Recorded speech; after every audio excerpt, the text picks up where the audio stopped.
Day 24 of the lockdown, let's begin with some comforting figures. The Health Ministry in its daily briefing yesterday said that India has 325 districts that are COVID-19 free zones.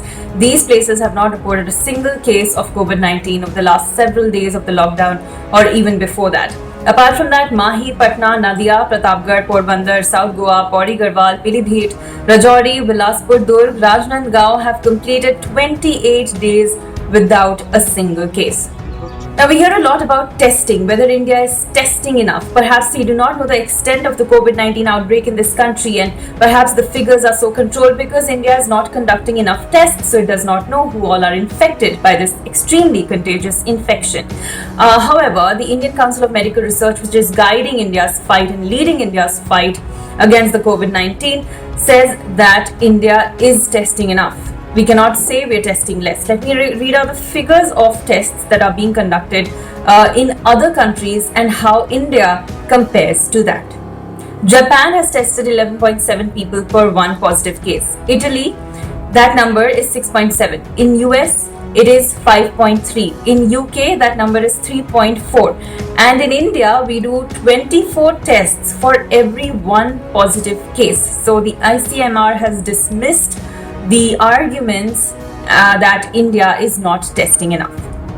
Now, India has also decided to leverage its vast network of the polio, the network that was built in order to curb the polio disease in India. Now, the government is going to collaborate with the World Health Organization and leverage that network for COVID-19 response. This is a very timely intervention, and the National Polio Surveillance Project had, remember, played a critical role in actually gathering all the data and then helping surveillance and helping formulate policies and timely interventions that finally saw that the polio disease was completely ended. It had the transmission had completely ended in India. That had been a very helpful network, and now this is going to be tapped into by the government and WHO together in order to respond to the COVID-19 crisis.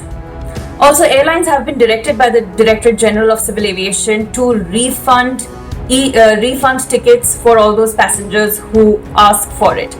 For all those people who had booked tickets during this lockdown period, starting from March 25th, which was extended till May the 3rd, if you have booked tickets during this lockdown period, you will be given a refund if you ask for it. Of course, airlines were earlier not paying back the passengers' money. They were rescheduling the tickets for a later date when the lockdown lifts and the flight operations resume. However, after a meeting with all the CEOs of airlines, the DGCA and the Civil Aviation Ministry has directed that refunds must be given within 3 weeks without cancellation fees if a customer requests for it. Although this is a huge blow to the airlines who are struggling to somehow meet ends due to the lockdown and due to the suspension of all domestic and international flights, but this is something that would make customers breathe a sigh of relief. Also, now the Ministry of Home Affairs has said that Zoom, the video conferencing platform that many of us use for our day-to-day activities, for work or for other purposes as well, the MHA has said that this platform is unsafe and it has warned people against using it. Now, this is not the first time that Zoom has come under scrutiny. Many other countries, many big companies like SpaceX and Apple also have prohibited their employees from using this service because they say that it has very poor privacy features. There are many drawbacks that are actually frightening to use Zoom. Your content, the video conferencing conversation is not safe. Any third party can access the connection, take over it and interrupt it. And apart from that, Zoom, of course, had become very popular because it's a very helpful tool, a remote working tool that many people are using for their businesses and other purposes. But now the MHA also has said that its privacy features are not up to the mark and has warned people against its use. It has called it unsafe. Although the Zoom CEO, due to such criticism from all quarters has said that they are planning a complete rehaul of their privacy issues. They are looking into every aspect of the complaints that have been raised against it.